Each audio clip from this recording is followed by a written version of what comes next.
Dikiriko and Murodov are 29. Murodov is 2 inches taller, and the Uzbekistan representative will fight the Italian with a 1.5-inch reach advantage. With the official introductions, here's Bruce. Ladies and gentlemen, this fight is 3 rounds in the UFC middleweight division. Introducing first, fighting out of the blue corner, a mixed martial artist, holding a professional record, 22 wins, 6 losses. He stands 6 feet 2 inches tall, weighing in at 185 pounds. Fighting out of Bukhara, Uzbekistan, Mahmud murodov. And now introducing his opponent, fighting out of the red corner, a mixed martial artist, holding a professional record, 12 wins, 3 losses. He stands 6 feet tall, weighing in at 186 pounds. Fighting out of Rome, Italy, Alessio Monzo Di Chirico. And when the action begins, our referee in charge, Mikkel Birch-Olsen. Referee Mikkel Birch-Olsen. Alessio Di Chirico. And Mahmud Murodov making his UFC debut. First fighter from Uzbekistan to step onto the UFC canvas. They touch him up. Di Chirico in green, Murodov in black. There's that overhand. Both of these guys have got a wicked overhand right. And you can see Di Chirico's trying to pat down that lead hand already of Mach. He's trying to catch that lead jab and come over the top with that power right. He feints it again there. Murodov on an 11-fight win streak, back-to-back wins over UFC veterans as well. When I caught up with him earlier this week, he was taking everything in his stride. He was very confident man indeed. Aligned with Floyd Mayweather as well, part of the Team Money team. This guy's got over like 600,000 Instagram follows. Insane. So a lot of supports representing Czech Republic as well as Uzbekistan. That's where he hones his craft. Ooh. Yeah, it's going to be the overhand right They're show. just going to trade overhand rights today. Until somebody falls down or gets taken down. Yeah. I've seen Murodov come out with a flying knee in the last 15 seconds of a fight, then follow up and win it as well. So. Well, you mentioned his wins over UFC vets. His fight against Wendell Oliveira was a lot of fun to watch. Yeah. And we know how good Wendell Oliveira can be on his day. Oh, I like that little level change there. Skimming lead head kick Murodov, from Murodov. But he did a fake level underneath, come over top with that left head kick. That was nice work. I read an interview with UFC vet Carlos Vermola, who was talking about Murodov and saying that they have plans for him to drop a weight class. The guy's 6'2". It's like about 2% body fat as it is. Yeah, not sure where he loses that weight from. No. Although Paul's looking at him and thinking, yeah, I could get him to lightweight. Definitely got the mobility in this fight in comparison to his opponent, has Murodov. It's just that single right hand that Di Chirico's got. I think whoever decides to start following up more with the combos is going to have some success. That's what I was talking about in the walkouts, though. One of these guys has to take the initiative and decide to go 2, 3, 4, 5 strikes in the combination instead of just that one.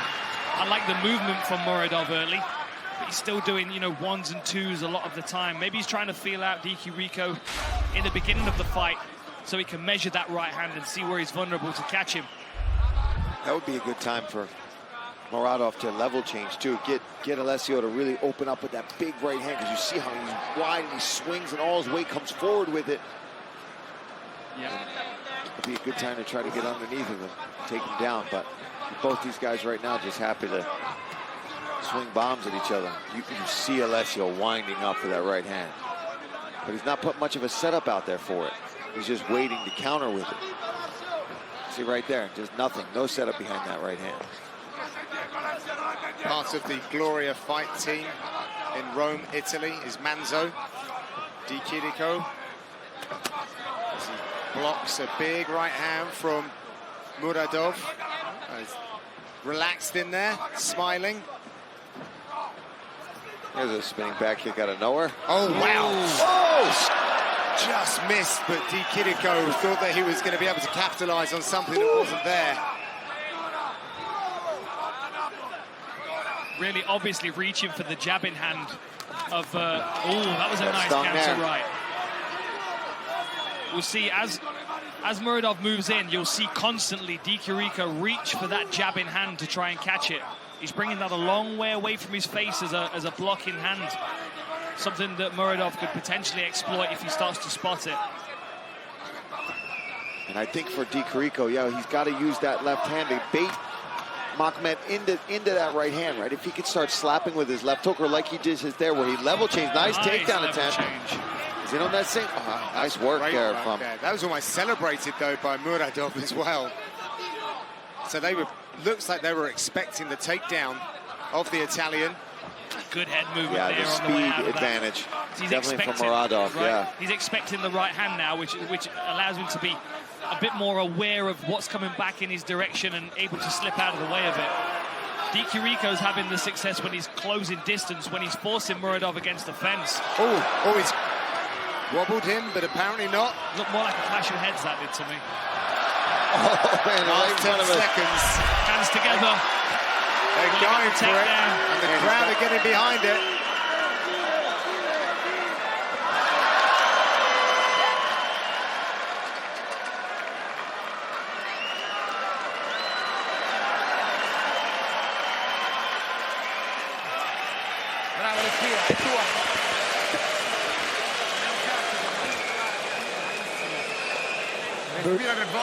Breathe.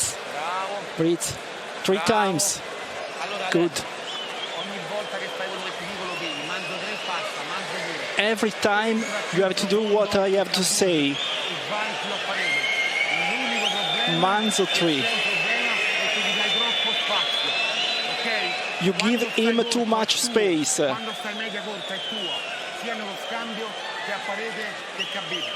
Close the distance. You have to advance. You have to advance more. Keep your hands up. Looking for the right hook.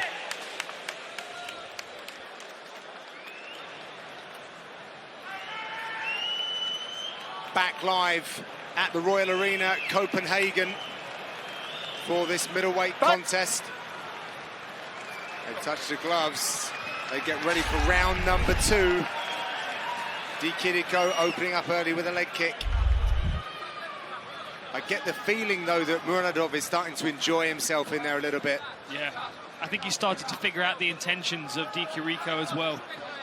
Yeah, he's loose. Right. He's loose here. Di Chirico looks a little bit desperate with what he's trying to bring forward. I think he needs more options. Yeah, he wants that right hand so bad. But sometimes, and we say it over and over again, that's when it doesn't happen, right? When you're like, I'm gonna heat-seeking missile you with this right hand, it's gonna knock you out. You never get it. It's the jab accidentally when the guy's coming in, you touch him on the chin, he falls down. Well, we have seen him win by knockout here in the UFC. Oliwale Bamboshe. That was back. The knee. Yeah, right? Yeah, it wasn't the right hand, but that was back in December 2017. So a man that possesses that kind of power, he's always got it in his back pocket. He's never been knocked out himself. Why can't he have it in his front pocket? You get in the way. It's like your wallet. Sometimes it's better to put it in the front pocket, though. It's better for your back. Yeah. A reaching left hook there from Di Chirico.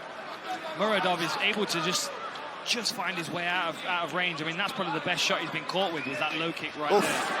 Good 1-2 there by Murodov, but he lets Di Chirico back into the center of the octagon. Yeah, I think he's respecting that power. He's not being overly aggressive, but he's just definitely lighter on his feet, switching stances, moving. I like that Alessio's going with that leg kick, though. It's 2 or 3 in this round that he's landed. Solid right on the thigh. I'm just looking at the eyes of Murodov. He's like laser focused on the chest. Yeah, yes. That section. You can see the feet from that position as well. Yeah, that's where I look. I don't look him dead in the eyes. You can play tricks with people if they look in the eyes too much. Oh, look for that counter right hook then as Di Chirico is moving forward. Maybe that's his counter to the overhand right. As Di Chirico throws it, he's circling back. He's pivoting on his left foot and circling into a southpaw stance, ready to throw his right hook. Let's watch out for that, because he's done it a couple of times now. Much more mobile Murodov on the outside wall. Oh, man, little feint to that left hook. Caught him slipping.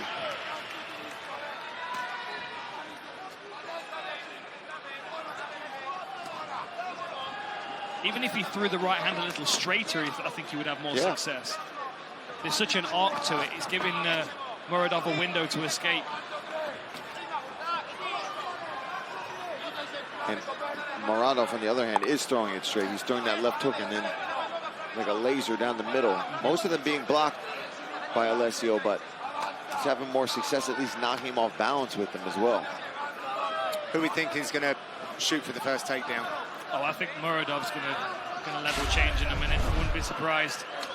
He's got a good power double. He would drive somebody right across the octagon if he closes the distance. That cut's opened up a little further on Di Chirico's eyebrow. Looks like it's winding those shots up as well, right. Dan. Oh boy. But he's hitting a lot of air right now. Yeah. My coach would have said to me, you might as well have sent me a letter or a postcard that you were going to throw that shot. Now it would be a text message. Too quick. Snapchat. We'll use pigeons back home. Still Nice England, right hand over the top there from the Uzbekistan fighter. Well, that right hand found its way around the guard. He could do with adding a left hook to it, but it seems to be the last punch he can throw, the fullest extent of his reach from where his feet are when he throws the punch. Oh, there we go. There's the left hook. Oh, mama. God. They are just in range, swaying just out.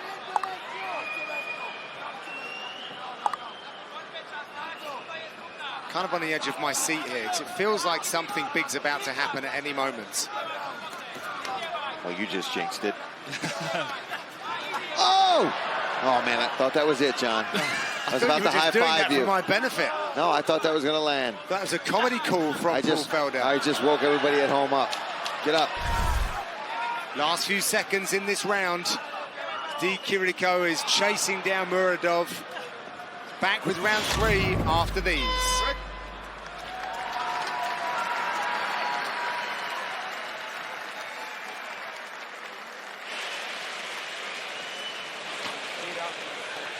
Breathe. Breathe. Little bit of water. We need a takedown. We need a takedown. Look at me. Look at me. You have to advance. You have to advance. You understand me? You have to advance. Don't stop. Close it with the back high kick.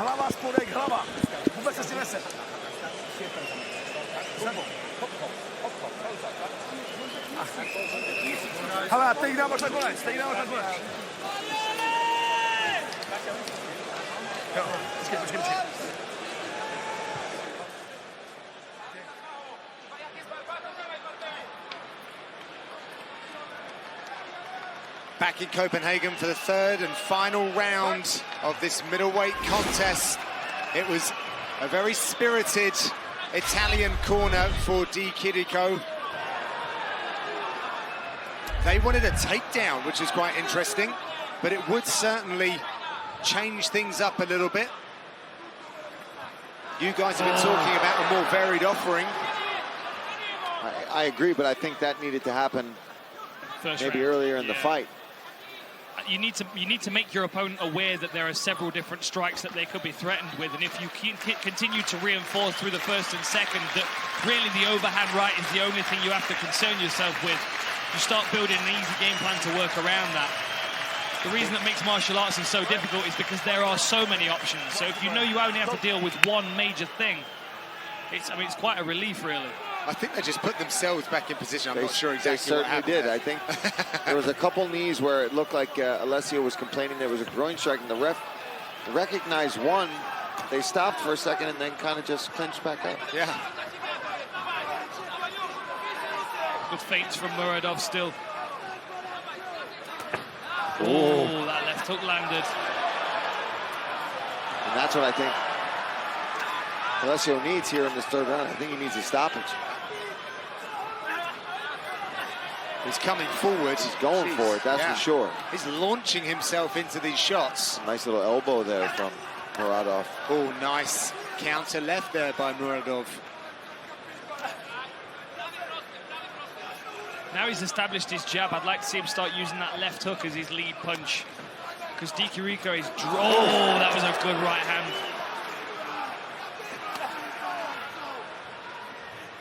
See, that's the other thing as well, is does Dikirico have the power to get the knockout with that one punch now? That was a really good retraction of the leg by Murodov.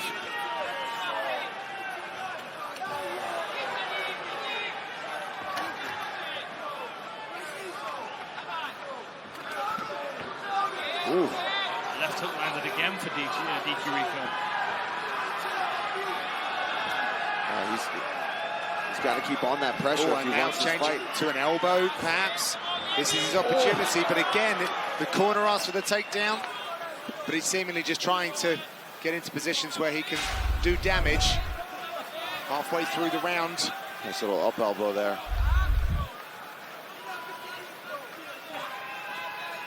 He's said in interviews that he's different to other UFC fighters. He's very complete, but he's not really showing us a multi-dimensional game this evening. He's very strong, however. Good base. Met with like a brick wall there as Murodov tried for the takedown. Can't leave your chin high like that. Can't be caught stargazing against this guy. Getting out of the way of the right hand, but now susceptible to the left hook, which Dikirico's starting to throw. That's a good read that he's making now. Mouthpiece is out. Manzo charges forward. Got double underhooks. Yeah, I like that the refs letting the action happen here because they engaged right away. There's no real separation here, so if he would have put that in, could have slowed the momentum down. Murodov dropped his level, countered. That was a nice elbow. Yeah, throw it in. Really nice elbow on the break. Like... Didn't know who it came from. It came from Murodov. Well, Murodov's looking a little laboured here. He is exhausted right now. Oh, he's getting caught now. Still a minute 10 seconds left here. Dikirico, surely he's getting that fire in his belly that he can smell that target. Oh, there's that knee he likes to use.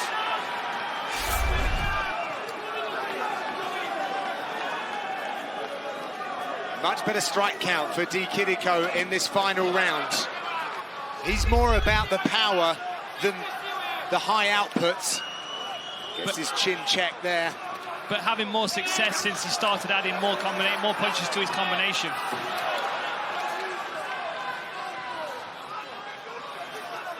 These fighters both got to dig deep now for the last 30 seconds.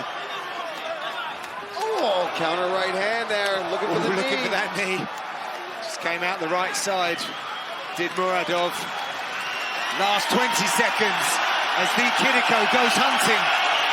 Crowd's getting behind them here. Knee, right hand, left hand. Murodov still smiling. He's done that before. There was no chin to attack, though.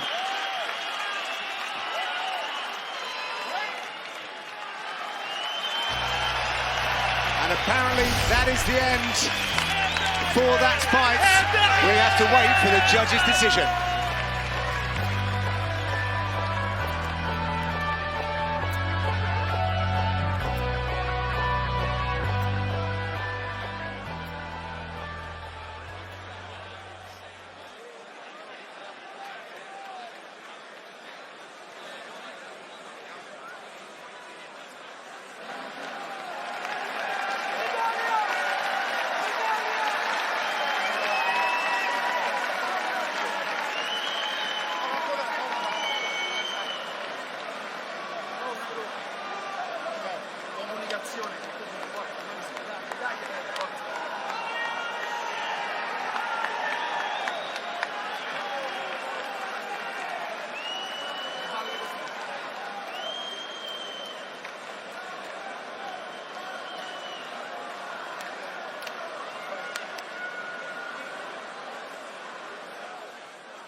After tonight's main event, stick around for a recap of all the action from Copenhagen on the UFC Fight Night post-show here on ESPN+. Karen Bryant, T. Wood, Laura Sanko break it all down after the main event. Time now, however, to get it inside the octagon to Bruce Buffer. Ladies and gentlemen, after 3 rounds, we go to the judges' scorecards for a decision. All 3 judges scored this contest 29-28 for the winner by unanimous decision, Mahmud murodov. Congratulations to Uzbekistan.